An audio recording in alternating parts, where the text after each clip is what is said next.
Bonjour à tous, nous sommes le mardi 19 octobre. Bienvenue dans ce journal. Voici les titres.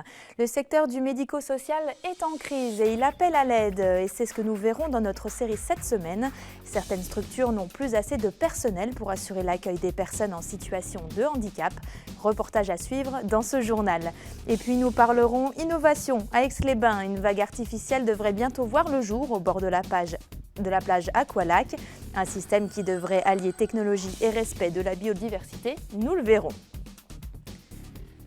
Mais avant de développer ces titres, ils étaient une trentaine à manifester devant la direction des services départementaux de l'éducation nationale. Les accompagnants des élèves en situation de handicap, les AESH, dénoncent des conditions de travail trop précaires. Ils demandent plus de reconnaissance dans leur métier et une revalorisation de salaire. On écoute une réaction recueillie sur place au micro d'Hugo Guirez. Je suis venue manifester aujourd'hui parce que je voudrais montrer à tout le monde que notre travail c'est très intéressant, qu'il y a des choses à faire et qu'il faut se battre pour que le métier soit reconnu. On nous déplace d'un collège pour aller dans une maternelle ou dans une primaire, et ça souvent sur des demi-journées, donc on n'a pas le temps de s'organiser. Et en fait, le pire de tout ça, c'est que si on refuse, on est viré. Le statut n'est pas reconnu, donc en fait au niveau du salaire, on n'est pas suffisamment payé. Il n'y a pas de carrière en fait, on peut être payé, je ne sais pas, on va faire un exemple, 500 € sur cette année-là. Dans 10 ans, on sera toujours payé 500 €. Donc ça, c'est quand même pas normal, parce qu'on nous en demande de plus en plus, il faut se former de plus en plus, il faut être disponible de plus en plus. Et finalement, on nous demande beaucoup, mais rien ne suit. Il y a une chose qui n'est pas du tout acceptable, c'est qu'on ne peut pas avoir un deuxième travail sur la semaine. Il faut rester disponible toute notre semaine pour l'éducation nationale.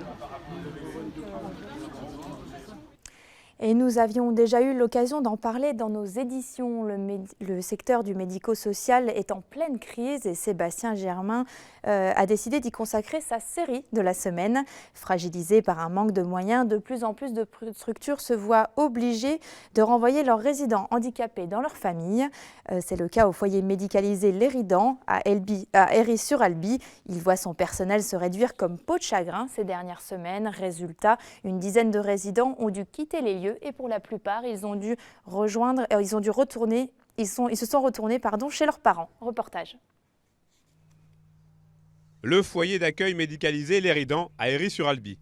L'établissement est l'un des 20 centres gérés par l'association départementale des infirmes moteurs cérébraux de Haute-Savoie. Cette structure est aujourd'hui le parfait reflet de la situation catastrophique que vit actuellement le monde médico-social. Ici, vous êtes sur une unité qui s'appelle Aquarelle, qui accueille en temps normal 9 résidents, 9 personnes qui sont polyhandicapées. Aujourd'hui, comme nous n'avons plus de professionnels pour travailler, eh bien, ces personnes sont retournées à domicile à charge des familles. Voilà tout le paradoxe du moment. Construit en 2013 et bénéficiant d'équipements parfaitement adaptés, L'Éridan a dû fermer provisoirement une de ses 3 unités il y a maintenant 3 semaines. Ces lieux de vie, si souvent très animés, sont aujourd'hui vides et sans âme. À la faute à un manque de moyens qui a pour conséquence un manque d'effectifs, de professionnels destinés à accompagner les résidents. Je trouve qu'on est en train de mettre en place une forme d'injustice sociale. Et ça, effectivement, aujourd'hui, c'est mon moteur, c'est de pouvoir faire en sorte qu'on se fasse entendre et que ces professionnels qui ont un magnifique travail puissent être entendus, pas seulement entendus, mais revalorisés, reconnus par une société qui doit s'évaluer à la façon dont elle traite les plus vulnérables. On n'a jamais vu ça en fait. L'association, il y a plus de 65 ans qu'elle existe, mais elle n'a jamais connu des crises comme on a une crise actuellement. C'est inconcevable de pouvoir se dire qu'on n'arrive pas à trouver en fait, des salariés qui veulent accompagner en fait, ces jeunes. Direction l'unité Caméléon où la situation n'est guère plus reluisante. Exemple avec Monique Berton, maman de 2 enfants handicapés, dont l'un d'eux, Benoît, est d'ordinaire résident à L'Éridan. Depuis quelques semaines, faute d'effectifs conséquents, il a dû laisser sa chambre pour intégrer un autre établissement. C'est dur physiquement pour nous, c'est dur moralement pour nous et c'est dur pour Benoît aussi puisqu'il a ici des amis, des copains, des copines, il a des gens de son âge et maintenant on le fait vivre avec des vieux. Mon seul espoir, c'est qu'il puisse revenir ici parce que la structure est confortable, le lieu est agréable, le personnel, quand Benoît est arrivé ici, mais ça a été la joie. Et signe des grosses difficultés actuelles, les départs se succèdent au sein du foyer. Depuis ce vendredi, 4 nouvelles démissions sont arrivées sur le bureau de la directrice. Je décide de partir aujourd'hui parce que les conditions de travail dans lesquelles on est aujourd'hui font que je ne suis pas épanouie dans mon travail en fait. Quand on travaille avec humanité, dignité et que du coup on aime son travail, à un moment donné c'est trop compliqué en fait de gérer ces situations-là, de se sentir complètement impuissant en fait. Laissé de côté par le Ségur de la santé, le monde médico-social semble aujourd'hui dans une impasse. Mais quoi qu'il arrive, il ne lâchera rien pour ne pas être complètement oublié par la société. Et mercredi, pour le deuxième épisode, Sébastien Germain se rendra chez une famille qui doit s'occuper de son enfant handicapé. Direction le Chablais à présent pour découvrir le nouveau visage de la gare de Thonon-les-Bains. Après 2 ans de travaux, elle bénéficie de nombreux aménagements pour faciliter l'accès aux voies et sécuriser le passage des voyageurs. Du hall d'entrée à la surélévation des quais, en passant par la nouvelle passerelle qui relie désormais les quartiers, la gare se modernise et propose de nouveaux services. Reportage. Il aura fallu 2 ans pour mener à bien tous ces travaux. La gare de Thonon-les-Bains affiche désormais son nouveau visage. Si sa façade historique a été complètement restaurée, elle propose aujourd'hui de nouvelles infrastructures. Une modernisation qui arrive à point nommé avec la mise en route il y a quelques mois du Léman Express qui a doublé la fréquentation de cette gare. Il fallait que les gares soient évidemment à la hauteur. C'est ce qu'on a voulu faire en mettant aussi en place un parking relais qui permet aux gens d'accéder facilement à la gare, de déposer leur voiture, de venir ensuite dans la gare. Et une gare modernisée, il fallait absolument donner envie de gare pour donner envie de train. Et pour inciter les 4500 voyageurs à venir à quai, la salle d'attente a été complètement rénovée avec un mobilier cubiste et des prises pour connecter son matériel informatique. À l'extérieur, des distributeurs de billets ont été mis à disposition et une passerelle a été créée pour relier les quartiers adjacents. Quant aux quais, ils ont été rehaussés pour les personnes à mobilité réduite. Pour le maire de Thonon, l'accessibilité est bien l'enjeu majeur de cette desserte afin de désengorger les routes. On prend des risques à être longtemps sur la route, c'est fatigant, ça encombre inutilement nos routes alors que là on a vraiment des facilités pour arriver à son travail et avoir la multimodalité qu'on recherche.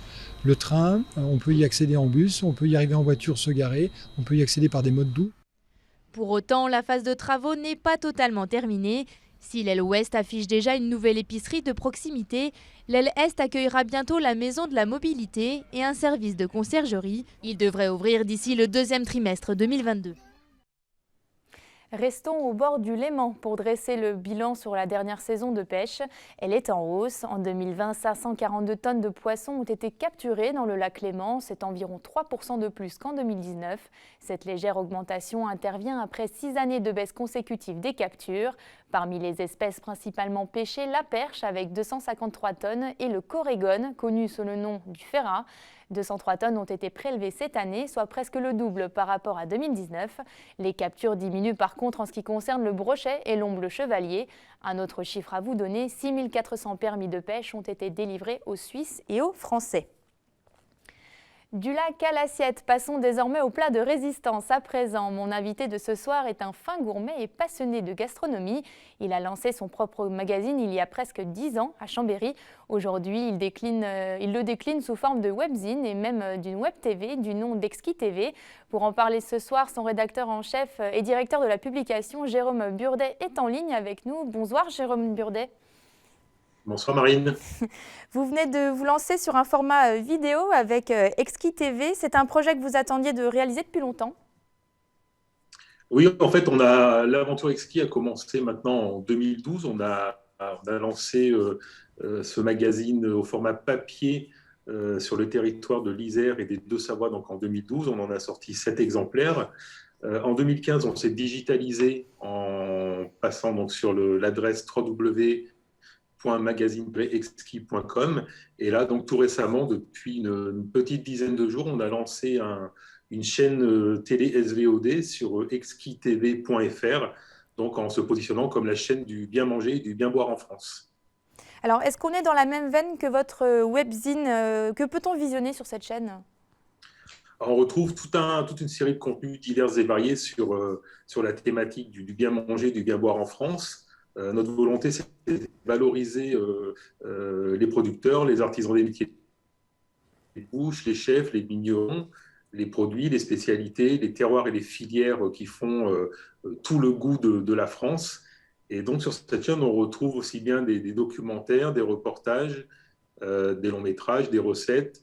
Là, par exemple, pour le lancement, on a en exclusivité un film qui s'appelle Factor X, où on suit un chef qui est en train de se positionner sur le concours du meilleur ouvrier de France, avec le témoignage de nombreux chefs étoilés. Alors, il y en a pour tous les goûts, finalement. C'est l'occasion de montrer à la fois des tours de main et aussi d'aller à la rencontre des grands chefs, finalement. C'est ça, en fait, avec l'idée, avec exquistv.fr, on a l'idée de mettre en avant tous les savoir-faire des artisans des métiers de bouche partout en France. D'ailleurs, on ouvre le canal à tous ces professionnels et on leur propose de nous contacter pour nous proposer leurs propres vidéos pour diffusion sur la chaîne. L'idée, c'est vraiment d'amener l'abonné dans des immersions en cuisine, des incursions dans des arrière-boutiques, dans des endroits où il n'a pas l'habitude d'aller, et tout ça sur des formats assez agiles, avec des vidéos qui peuvent même être tournées, par exemple, avec un simple iPhone. Alors, vous le disiez, vous vous déplacez partout en France, aussi bien en Bretagne, en Alsace que chez nous, en Pays de Savoie, pour présenter toutes ces pépites. Comment arrivez-vous à couvrir tout le territoire? Vous prenez plus de temps sur le tournage? Alors, en fait, sur la chaîne exquistv.fr, on est adossé à une plateforme qui s'appelle Alchimie, qui nous apporte son soutien dans la recherche de contenu. Donc, il faut dire que nous, pour le moment, on a principalement la casquette de diffuseur. Donc, on a des contenus qui émanent du catalogue Alchimie. On a des contenus que nous sourçons nous-mêmes auprès de différents partenaires. Là, très récemment, par exemple, nous avons Auvergne-Rhône-Alpes Tourisme qui nous a confié toute une série de pastilles vidéo que vous retrouvez sur exquistv.fr. Et le troisième canal de sourcing au niveau des vidéos, c'est ceux que nous sommes nous-mêmes capables de produire. Et en ce moment, donc pas plus tard qu'hier soir, nous avons tourné un pilote sur Paris dont la thématique est de rentrer justement dans la cuisine, dans les plus belles cuisines parisiennes, pour rencontrer en direct les chefs et les voir devant nous dresser des assiettes, raconter leur établissement, mettre en avant leurs engagements et leur savoir-faire. Alors, vous allez également à la rencontre des acteurs culinaires dans notre région, en Auvergne-Rhône-Alpes. C'est un territoire qui est riche en matière de gastronomie. Ah oui, alors Auvergne-Rhône-Alpes, c'est vraiment une terre de gastronomie. On a la Cité de la gastronomie bientôt à Lyon. On a des grands chefs étoilés. D'ailleurs, si je ne me trompe pas, je crois que Auvergne-Rhône-Alpes est la deuxième région après l'Île-de-France en volume de chefs étoilés. Sur exquistv.fr, en ce moment, vous pouvez retrouver un documentaire de 52 minutes sur Régis Marcon, chef emblématique de la gastronomie française. Et là, on va vraiment aller physiquement à la rencontre de la gastronomie d'Auvergne-Rhône-Alpes, puisque à la fin du mois, du 22 au 25 octobre, nous sommes partenaires du festival Tokissim à Megève, et on va donc retransmettre le meilleur des lives, les meilleurs temps forts de Tokissim en direct sur exquistv.fr. Et pour le lancement, on fait ce cadeau aux personnes qui veulent bien venir découvrir la chaîne. On va diffuser ces lives totalement gratuitement pour le lancement de la chaîne. Alors, vous rédigez aussi des articles avec votre équipe sur votre webzine. C'est aussi l'occasion de mettre en avant des initiatives locales? Oui, alors en fait, pour le magazine, on source tout un tas de sujets sur la France entière, mais c'est vrai que de par la création originelle du magazine sur le territoire d'Auvergne-Rhône-Alpes, on a toute une série, un gros volume de contenu qui concerne différentes maisons de ce territoire-là.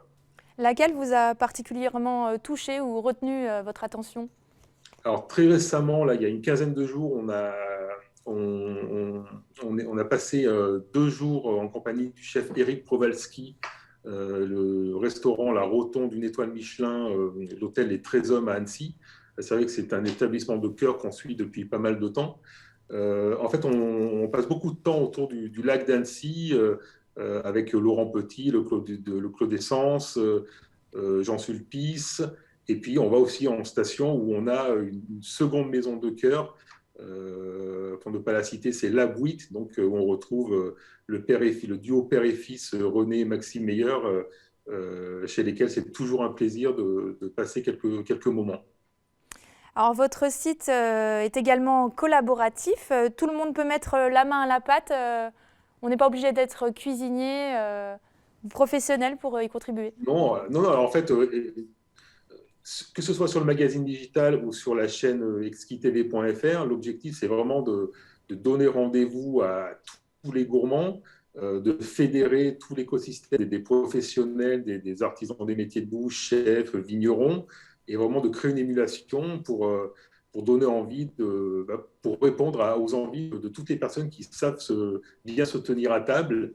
Voilà, il faut savoir qu'en France, on est vraiment les champions du monde de la table, puisqu'en moyenne, on passe 2h13 par jour à table. Et donc, on est vraiment le premier pays en Europe par rapport au plaisir de la table. Alors, très rapidement, une dernière question avant de se quitter. Comment peut-on faire pour vous rejoindre et contribuer à votre site ? Alors, il suffit de se connecter sur www.exquitv.fr, donc Exquis, EXQUIS TV. La chaîne est donc par abonnement au tarif de 4,99 € par mois.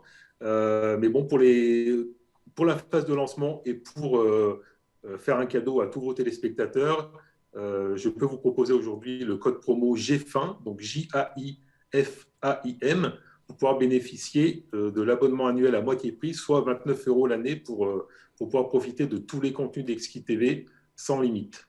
Eh bien, merci beaucoup Jérôme Burdet. À très bientôt sur vos vidéos. Bon appétit. Une autre innovation à présent dans le secteur de la glisse maintenant. Imaginez-vous surfer sur le lac du Bourget. Eh bien, ça sera bientôt possible grâce à l'idée d'une entreprise bordelaise. Elle devrait bientôt installer une vague artificielle au bord de la plage Aqualac à Aix-les-Bains. Ce projet baptisé Okaina Wave fonctionne avec un système d'ondes projetées qui crée des vagues de taille et de puissance différentes tout en respectant la biodiversité. Plus d'explications avec Hugo Guirez. Qui n'a jamais rêvé de surfer à 2 pas de chez soi sans forcément habiter proche de l'océan ? Laurent Equili, président d'Okaina Wave, a eu l'idée un peu folle de créer des vagues sur un plan d'eau plat sous la forme d'atoll artificiel. Son objectif, rendre la pratique du surf accessible à toutes et à tous. Alors la manière dont on peut faire du surf sur le lac du Bourget, mais en fait on a développé une technologie qu'on a brevetée dans 44 pays dans le monde et en fait on va recréer un atoll flottant qu'on vient positionner juste sous la surface de l'eau. Et sur cette assiette renversée qui ressemble à cet atoll, on va venir projeter une onde qui va venir déferler sur les pentes de cette assiette. Et c'est comme ça qu'on va créer une vraie vague de surf dynamique sur le lac du Bourget. L'écologie étant au centre de toutes les nouvelles innovations, Okaina Wave s'inscrit dans la même démarche. Contrairement aux autres infrastructures semblables, souvent basées sur une piscine artificielle, Okaina Wave se veut plus écologique en développant sa structure semi-naturelle directement sur un plan d'eau naturel. On n'utilise pas de béton, qui est un matériau qui est hyper carboné. Et on a en plus besoin d'une faible consommation énergétique via le procédé qu'on utilise. Et surtout, on n'a pas besoin également de consommer d'eau potable, contrairement à des piscines à surf. Mais également, utiliser cette installation comme une sorte d'immense nurserie à poissons. Et pour ça, on a un partenariat avec une entreprise qui s'appelle Éco-Océan. On va pluguer des biohutes dessus et permettre aux alevins de pouvoir grandir à l'abri des prédateurs. Et ça, c'est un travail qu'on fera demain avec les écologues qui connaissent bien les systèmes et également les associations de pêche. On est dans un milieu naturel, on ne le dénature pas, c'est réversible, c'est démontable. Et en plus, comme il y a une oxygénation de l'eau, c'est même profitable au milieu. Donc, en dehors de cette vague, vous sortez de ces 60 mètres de diamètre, vous pouvez faire de l'aviron, vous pouvez faire de la natation, ça n'a aucune conséquence puisqu'il n'y a pas de vague. Ce projet ambitieux pourrait avoir de réelles retombées économiques pour le tourisme local, puisqu'il va permettre d'accroître l'offre des activités nautiques disponibles autour du lac du Bourget. Le fait de créer une activité sportive et touristique de cette importance sur Aix-les-Bains-Riviera-des-Alpes, ça va permettre à profiter d'abord aux locaux. Et évidemment, les retombées touristiques vont être importantes parce que qui dit surf dit séjour, et donc si vous séjournez, vous vous logez, vous mangez, vous consommez sur le territoire. Le premier site de vague artificielle par Okaina Wave ouvrira en 2022 sur la technopole du Futuroscope. Un second est prévu en 2023 sur le site olympique de Vertorcy. 2 autres complexes verront le jour, à Libourne-Saint-Émilion et donc Aix-les-Bains en 2024. Et j'ajoute que la vague artificielle devrait voir le jour d'ici 2023 si l'État valide le projet. C'est la fin de cette édition. Merci infiniment pour votre fidélité à 8 Mont-Blanc. À suivre votre émission Panorama. Victoria Lopez a rencontré Fred Bougnol, le directeur d'une association de loisirs pour les personnes à mobilité réduite en montagne. C'est juste après la météo de Thierry Paulme. Quant à nous, on se retrouve dès demain à 18h. Très belle soirée.